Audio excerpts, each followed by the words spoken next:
Price Lord. நான் திரும்பமாக ஒரு Bible ஸ்டடிக்கு வேற அவருடைய வார்த்தையை பார்க்க கர்த்தர் கொடுத்த கிருபைக்காக ஆண்டவருக்கு சோசரிக்கணும். நாங்கள் ஒவ்வொரு நாளும் கர்த்தருடைய சமூகத்தில் உயிரோட வாழ்கிறது, மூச்சு விடுறது அவருடைய கிருபை, அவருடைய அன்பு, அவருடைய கிருபை எங்களை ஒவ்வொரு நாளும் தாங்குது. ஸோ இன்றைக்கு நாங்கள் பார்க்க போகிற சப்ஜெக்ட், இயேசு கிறிஸ்து இந்த உலகத்தில் எங்களை வச்சிருக்கிற காரணம் என்ன, ஏன் இயேசு கிறிஸ்து இந்த உலகத்தில் வந்தார். இது கனவேர் நாங்கள் யோசிக்கிறோமா? கனவே யோசிக்கிறோம் இல்லை. ஏன் இதை ஆழமாக நாங்கள் யோசிக்கிறோன்னு சொன்னால், நாங்கள் மன்னிப்போடன்னு நிற்கிறோம். இயேசு கிறிஸ்து ஏன் உலகத்தில் வந்தார், எல்லா யாரை கேட்டாலும், ஈவன் ரசிக்கப்படாதவர்களை கேட்டாலும், ஏன் இயேசு கிறிஸ்து இந்த உலகத்தில் வந்து அவர் வந்து எங்களை மன்னிக்கிறதுக்கு, சிலுவையில் மறித்து எங்களை அவங்களை மன்னிக்கிறதுக்காண்டி வந்தார் என்று பதில் சொல்லுவான். It is true. அது வந்து பிரதானமான உண்மை. எஸ், இயேசு கிறிஸ்து வந்த அந்த பர்பஸில் ஒரு பகுதி. பட் இந்த உலகத்தில் இயேசு கிறிஸ்து வந்து கணக்கு விஷயங்களை செய்தார், நிறைய விஷயங்களை செய்தார்.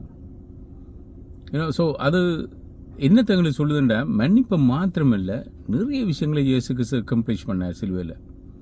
அதான் இயேசு கிறிஸ்து கிராஸில் சொல்கிறார், இட் இஸ் ஃபினிஷ்ட், எல்லாம் முடிந்தான்னு சொன்னால் அவர் கொடுத்த எல்லா டாஸ்கையும், பிதா கொடுத்த எல்லா பொறுப்புகளையும் அவர் முடிச்சிட்டார். இதுதான் அந்த சிலுவையில் இயேசு கிறிஸ்து சொன்ன வார்த்தை. அப்போ பிரியமான சகோதரர்களே, dear brothers and sisters, have you ever thought about that Jesus ministry, why he came, என்னதுக்கான இயேசு கிறிஸ்து இந்த உலகத்தில் வந்தார்? இது கொஞ்சம் பேருக்கு தான் தெரியும். ஸோ பரிசுத்தாவியோட பர்பஸ் நிறைய. அதே மாதிரி இயேசு கிறிஸ்து இந்த உலகத்தில் வரைக்கல நிறைய விஷயங்களை மாற்றின, நிறைய விஷயங்களை செய்தார். அதால் தான் அவரை சிலுவையில் அரைஞ்சாங்கன்னு சொன்னால், அவங்க அவ்வளோ காலம் வாழ்ந்து வந்த விதங்கள் பிழை என்றதை இயேசு கிறிஸ்து சுட்டி காட்டி புதிய ஒரு மார்க்கத்தை, புதிய ஒரு வாழ்க்கையை, புதிய ஒரு வழியை அவர் உண்டாக்கினார். அது அனைவருக்கு பிடிக்கல. ஸோ அதால் தான் இயேசு கிறிஸ்துவை அவங்க சிலுவையில் அரைஞ்சாங்க. ஓகே, இயேசு கிறிஸ்து வந்த மெயினான பர்பஸில் உண்டு, எங்களை விடுவிக்கிறதுக்கு. He came, he was born as a man. God Almighty came from heaven to earth to demonstrate a life that full of love, mercy and pure. பரிசுத்தம், அன்பு, கிருபை நிறைந்த ஒரு வாழ்க்கையை காண்பிக்கிறக்காண்டி தேவகுமார் வந்து ஒரு எக்ஸாம்பிள் எங்களுக்கு செட் பண்ணி காட்டினார். அதில் அவர் செய்த பிரதானமான விஷயம், எங்களை எல்லாரும் விடுவிச்சார் கர்த்தர். He freed all of us, including me, you, கேட்டுக்கொண்டிருக்கிறார்கள். ஸோ யாரெல்லாம் நீங்கள் அதில் இன்ட்ரெஸ்டாக இருக்கிறீங்களோ, கர்த்தரனை விடுவிச்சார், கர்த்தரனை விடுதலையாக்குவார் என்ற நம்பிக்கை உள்ளாக்களும் கூட வேதத்தை தேடி ஆராய்ஞ்சு நீங்கள் வாசிப்பீங்க. அவர் எழுதின வேதத்தை நீங்கள் தேடி வாசிப்பீங்க. You will seek his face every day. That is a mark of a Christian man. அதுதான் உண்மையான ஒரு கிறிஸ்தவனுக்கு அடையாளம். Because he liberated me, he freed me. அவர் எனக்கு சுதந்திரத்தை தந்தார். அதை குறிச்சான சப்ஜெக்ட் தான் இது. லாங் பேசேஜ், நாங்கள் ஒரு தொடர்ந்து நாங்கள் பார்க்க போகிறோம். கர்த்தர் எங்களை விடுதலை ஆக்குறதுக்கு இந்த உலகத்தில் வந்தார். What a wonderful thing. So think of a man who's chained, and man sitting on the chair, and he was chained by some bad people, maybe 6-7 chains, and then suddenly this man appear and say, be free, and all the chains are start breaking one by one. The 6-7 கட்டி வச்சு இந்த சங்கிலியல் அறுகுது. Think of this man, how happy he will be. Have you seen anybody being sad when they freed from prison? Even the criminals say, ஒரு வருஷம் 2 வருஷத்துக்கு பிறகு அவங்க release பண்ணப்பட்டா, when they come out, have you seen them being sad? Oh my goodness, I'm outside now. Everybody love freedom. So many people kill themselves, so many people killing others to have the freedom for this land, to inherit the land on this earth. But Jesus freed us. அவர் எங்களுக்கு லிபரேஷனை தந்தார். Not for this earth. அவர்கிட்ட kingdom இந்த உலகத்துக்குரிய இல்லை. நாங்கள் ஒரு பரம தேசத்தை சுதந்திரிக்கிறதுக்கு எங்களை ஃப்ரீ ஆக்கிறார். ஸோ அவர் எங்களை விடுவிச்சதுக்கு காரணம் அவரை போல நாங்கள் வாழும்படியா. அதை நாங்கள் ஞாபகத்தில் இன்றைக்கு வச்சுருப்போம். That is a main reason.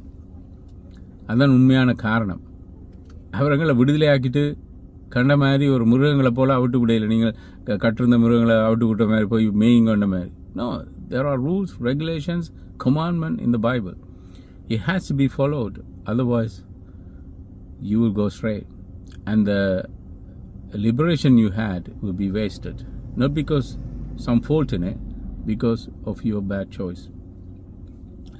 Okay, நாங்கள் பைபிள் ஸ்டடி போவோம். அதுக்கு போகும்னா ஒரு வசனத்தை உங்களுக்கு நான் எடுத்து காட்ட விரும்புகிறேன். இது ஏசாயா 61 அதிகாரம் 1-2 வசனத்தில் சொல்லப்பட்ட வசனத்தை இயேசு கிறிஸ்து புதிய ஏற்பாட்டில் வாசிக்கிறார். ஓகே, நாங்கள் அதை வாசிப்போம். லூக்கா 4 அதிகாரம் 16 வசனம். Look chapter 4 verse 16. Luca 4:16.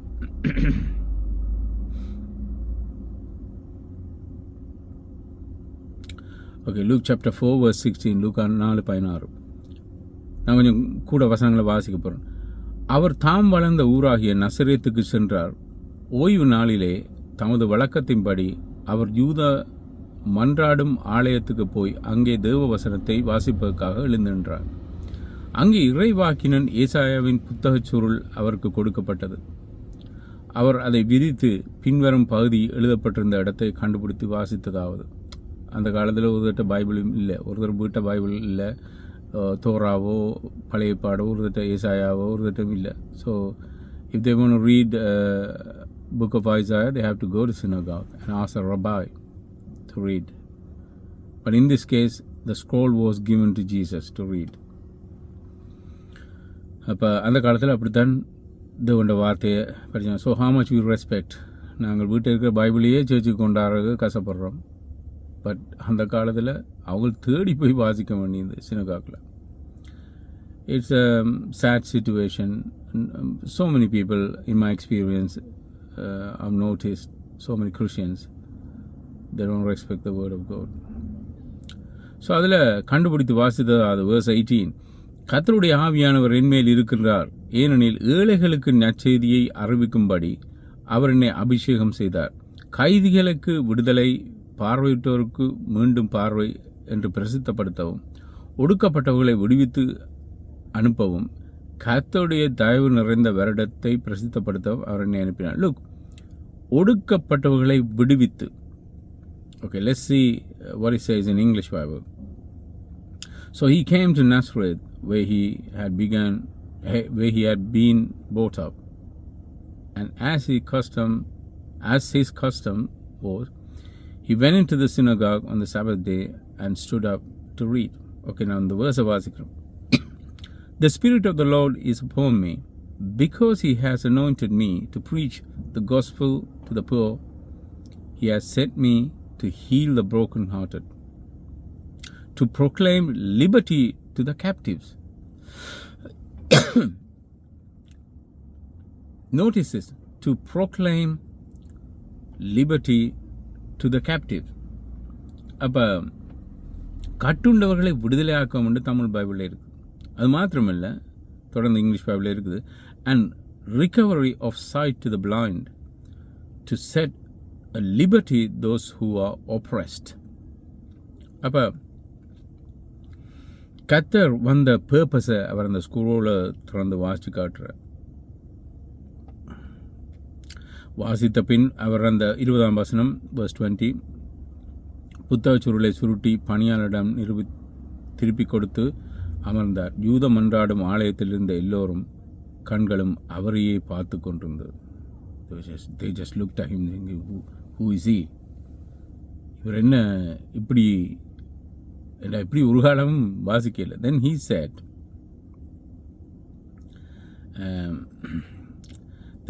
this is the thing, he said.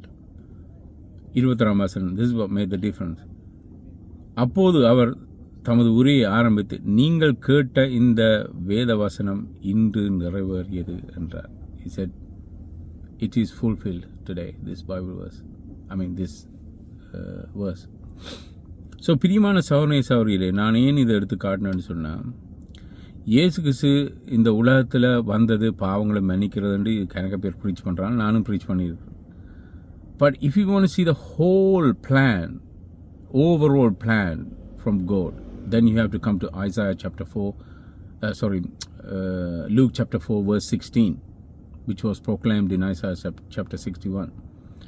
அப்போ பிரியமான சௌரியிலே இதில் நீங்கள் கவனித்து பார்த்தீங்கன்னு சொன்னால் விடுவிக்கிறதுன்ற வேர்ட் வேறு இது. To liberate. What is that mean? இன்னும் இதை கொஞ்சம் நாங்கள் டீப்பாக ஆராய்வோம். Poor, what sense? What is it mean by poor? ஏழைகள் என்றது நாங்கள் இன்றைக்கு நினைக்கிறோம் காசு இல்லாதவன் ஏழை என்று நினைக்கிறோம். எஸ், இதில் இயேசு கிறிஸ்து ஏழைகளுக்கு உண்மையாக இப்போ காசு இல்லாதவங்க கஷ்டப்பட்டவங்களுக்கும் சத்தியத்தை சொல்கிறதுக்கு வந்தார், உண்மைதான். ஃபிசிக்கலாக கண் தெரியாதவங்களுக்கும் கண் பார்வையை கொடுத்தார், அது உண்மைதான். ஓகே, அவர் செத்தாக்களை உயிர்ப்பித்தார், அது உண்மைதான். அது சரீரத்துக்கு பிரகாரமான தேவைகள். பட் அதே நேரம் ஏழை இன்றைக்குல இயேசு கிறிஸ்து இன்னொரு இடத்துல ஏழை என்ற வேர்டை யூஸ் பண்ணுறார். மத்திய 5ஆம் அதிகாரத்தில் யூ புவர் இன் ஸ்பிரிட். நீங்கள் ஏழைகள், அதாவது ஆவியில் தாகமாக இருக்கிற, ஆவியில் ஒரு லேக்கிங், ஆவியில் குறை உள்ளவர்களை நான் ஃபுல்ஃபில் பண்ணுறதுக்கு, அவங்கள நிரப்புறதுக்கு நான் இங்கே வந்திருக்கிறேன். அது மாத்திரமில்லை, அவங்களுக்கு சத்தியத்தை சொல்கிறதுக்கு வந்திருக்கிறேன். கைதிகளை விடுதலையாக்கும், இதைத்தான் நாங்கள் ஃபோக்கஸ் பண்ண போகிறோம். கைதிகளை விடுதலையாக்குறதுக்கு. இப்போ கைதிகள்னு சொன்னால் அவர் பிரிசனில் போய் விடுதலையாக்கல. So what does it mean by prisoners? உங்களுக்கு தெரியுமா, நாங்கள் எல்லாருமே பிரிசனர்ஸாக இருந்தோம். பிசாசுங்களை கட்டி வச்சுருந்தோம். எங்களை டிப்ரெஷன், எங்களோட பாவங்கள் கூடுதலாக 90% பாவம் என்ற அந்த இம்ப்ரிசன்மெண்ட், அதில் நாங்கள் கட்டுப்பட்டிருந்தோம். அந்த பிரிசனுக்குள்ளே இருந்தோம். அதைத்தான் மெயின்லி அவர் பாவத்தை தான் சொல்கிறார். அந்த கட்டுப்பட்டிருந்த அந்த வாழ்க்கையிலேருந்து எங்களை விடுவிக்கிறார். ஸோ பிரியமான சோதரிகளே, இயேசு கிறிஸ்து செய்த, இப்போ சொல்லுங்கள் எனக்கு இது வாய்ச்சா பிறகு பாவங்களை மாத்திரம் மன்னிக்கிறதுக்கு மாத்திரம் வந்தாரா? இல்லை. According to this passage it size he come to free us. அவர் எங்களை விடுவிக்கிறதுக்கு இந்த உலகத்தில் வந்தார். ஸோ அதான் நாங்கள் இன்றைக்கு ஃபோக்கஸ் பண்ண போகிற முக்கியமான சப்ஜெக்ட். ஓகே, நான் ஒரு மெமரி வேர்ஸ் உங்களுக்கு கொடுக்க போகிறேன். இப்படி நான் செய்கிறேன் இல்லை, பட் நான் நீதிமொழிகள் அந்த பைபிள் ஸ்டடி எடுக்க சொன்னேன். பட் உங்களுக்கு ஒரு மெமரி வேர்ஸ் மேபி நீங்கள் ஆல்ரெடி பாடமாக்கியிருக்கலாம். இப்போ பாடமாக்காத ஆக்கள், ஓகே, இதை நீங்கள் பாடமாக்குங்க. So if the son set you free, you will be free indeed. யோவான் 3:16 எல்லாரும் பாடமாக்குறீங்க, எல்லாரும் பாடமாக்குறீங்க. எனக்கும் தெரியும், அது பாடமாக்கி வச்சுக்கணும். கண்ணக்கு கிறிஸ்டியன்ஸுக்கு அது தெரியும். பட் அதோடு சேர்த்து பரலலா ப்ளீஸ் இதை நீங்கள் மெமரைஸ் பண்ணிக்கணும். ஏன்னா இது அதுவும் equally important. You have to be forgiven, but you're forgiven. If you keep repeating the same sin, you're not freed. I hope you understand. So for that, you need to memorize this word for you to understand. So பாவங்களை மன்னிக்கிறத குறித்து யோவான் 3:16 சொல்லுது, which is very important. நான் உங்களோட அது deny பண்ணல, I don't disagree, you are very very right. நீங்களும் என்னோட அக்ரி பண்ணீங்க, அது வெரி ட்ரூ. நாங்கள் மன்னிக்கப்படும். But then we are staying in the same place. That's when Jesus said, so if the Son set you free, you will be free indeed. யோவான் 8:36. John chapter 8 verse 36.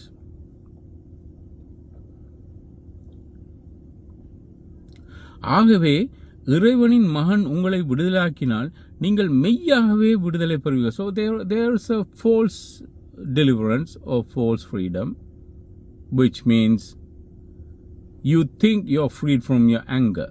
உங்களுடைய கோபத்திலிருந்து, உங்களுடைய எரிச்சலிருந்து, பொறாமையிலிருந்து you think, but that's not a real freedom. Maybe temporary.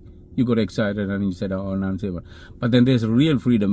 God make you come out of this sin completely. Have you gone to that experience? That's why Jesus came. Jesus didn't come to give fake freedom.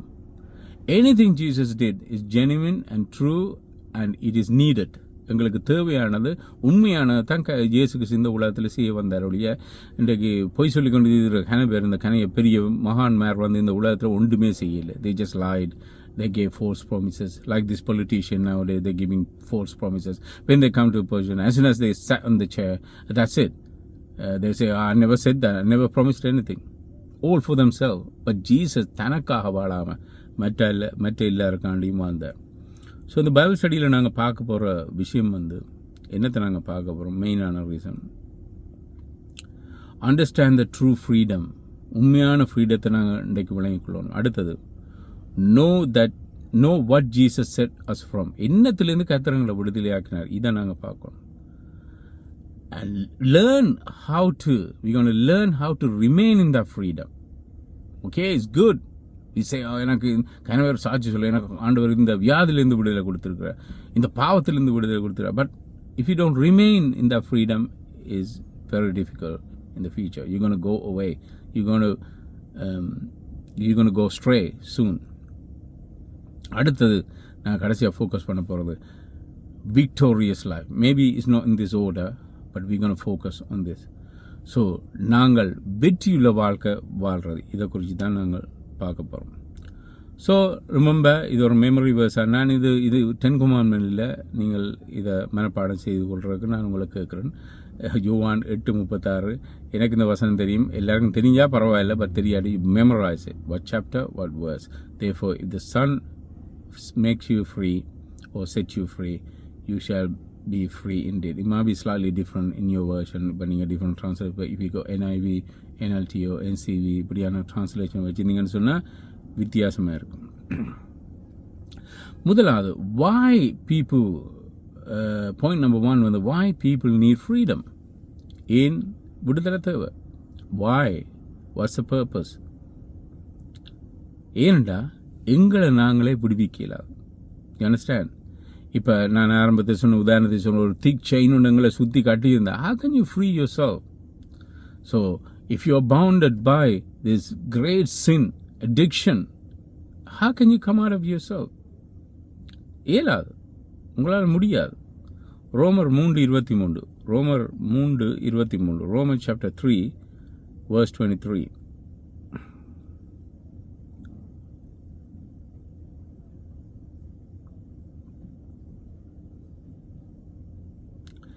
ஏனெனில் Romans 3:23, ஏனெனில் எல்லாரும் பாவம் செய்து இறைவனுடைய மகிமையின் தராதரத்தை அடையாதிருக்கிறார்கள்.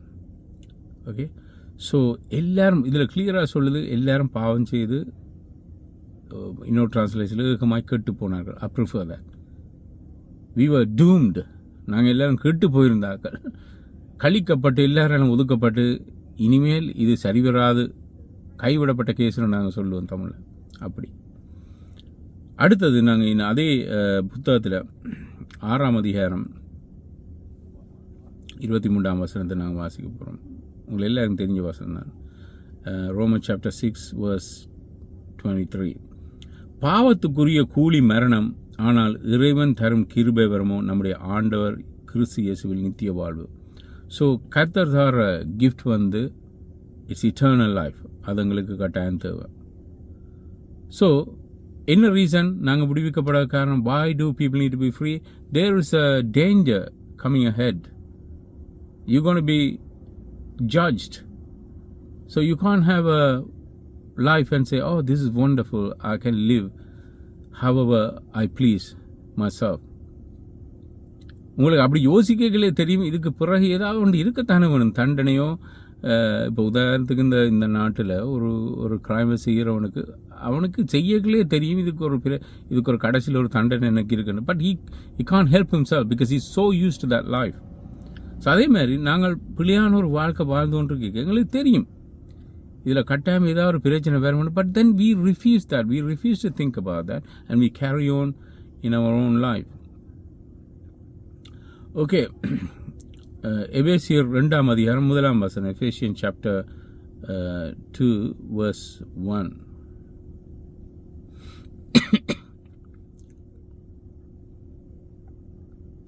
நீங்களோ ஒரு காலத்தில் உங்கள் மீறுதல்கள் மற்றும் பாவங்களில் உயிரற்ற நிலையில் இருந்து கொண்டு.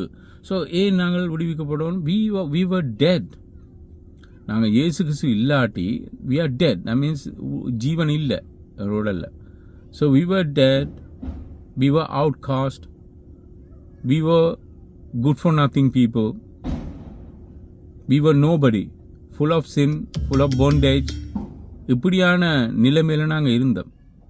இயேசு கிறிஸ்துங்களை வந்து விடுவிச்சார். கலாத்தியர் 3:22, Galatians chapter 3 verse 22. I'll show you more verses. Someone a long time ago said, Kumarana, please show us more verses from the Bible. Okay, I'm doing it for that person. Galatians chapter 3 verse 22. கலாத்தியர் 3:22.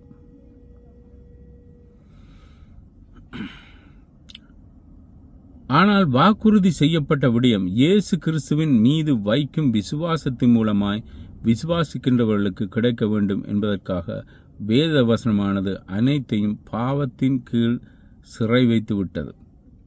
இப்ப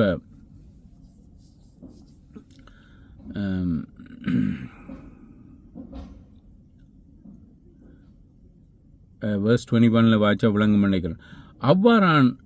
அவ்வாறானால் நீதி சட்டம் இறைவனுடைய வாக்குறுதிகளுக்கு முரணானதா? ஒருபோதும் இல்லை.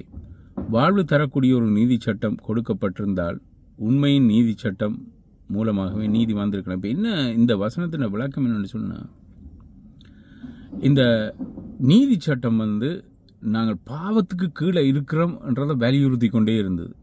But it didn't have. நீதி சட்டம் நீ பாவி என்று சொன்னால அதில் ரிமெடி இல்லை. It's good, don't get me wrong, it's good.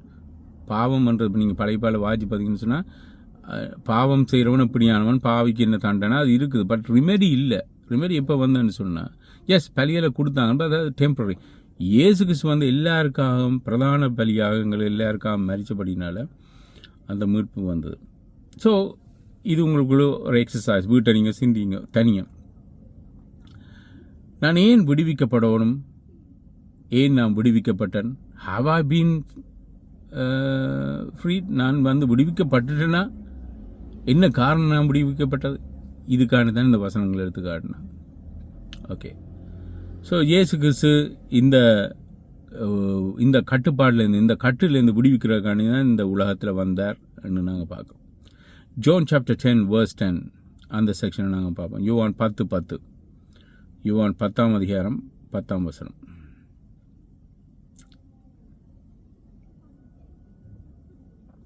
திருடனோ திருடவும் கொல்லவும் அழிக்கவும் வருகின்றான், நானோ அவர்கள் வாழ்வடையும்படியாகவும் அதை அவர்கள் நிறைவாய் பெற்றுக்கொள்ளும்படியாகவும் வந்தேன்.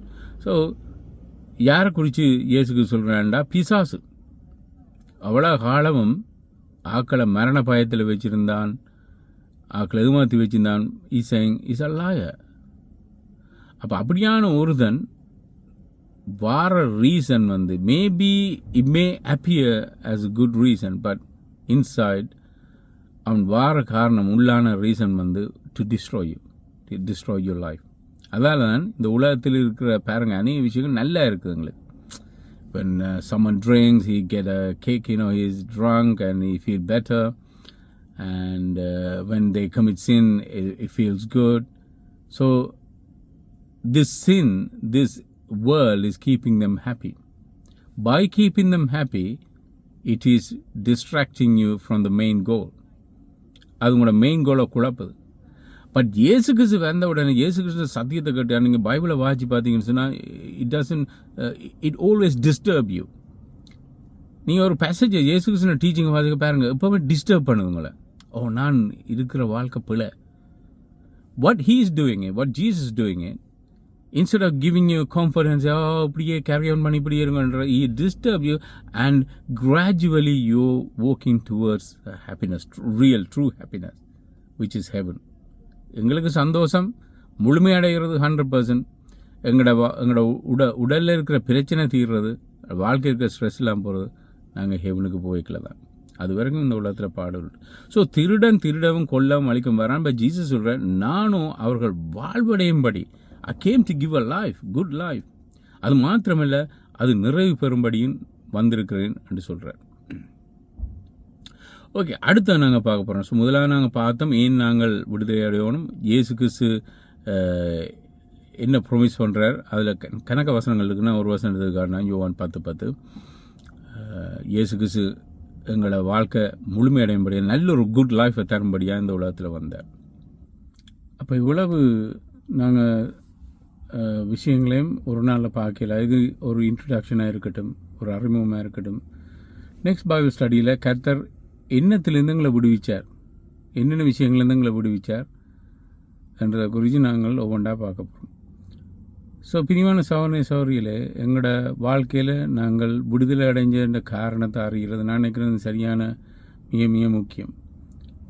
அதை நாங்கள் அறிஞ்சு கொண்டோம்னு சொன்னால் எங்களுக்கு இயேசுவை போல் மாறுறதுக்கு இலகுவாக இருக்கும், அவருக்காண்டி ஊழியம் செய்கிறது இலகுவாக இருக்கும். நாங்கள் ப்ரே பண்ணுவோம். கர்த்தாவே, இந்த நேரத்துக்காக எங்களை துதிக்கிறோம் ஆண்டவரே. இந்த சத்தியங்களை நாங்கள் மனதிலே பதித்து இதன்படி வாழ இயேசுவே எங்களுக்கு உதவி செய்யும் ஆண்டவரே. நீர் வந்த நோக்கத்தை, நீர் எங்களை தெரிந்து கொண்ட நோக்கத்தை ஆண்டவரே, இந்த உலகத்தில் எங்களை வைத்திருக்கின்ற நோக்கத்தை அறிந்து கொண்டு அதன்படி வாழ நீர் செய்த ஊழியத்தை நாங்களும் தொடர்ந்து செய்ய எங்களுக்கு உதவி செய்யும். இயேசுவின் நாமத்தை ஒப்பு கொடுத்து ஜெபிக்கிறேன் நல்ல பிதாவே. ஆமென். தேங்க்யூ. God plus.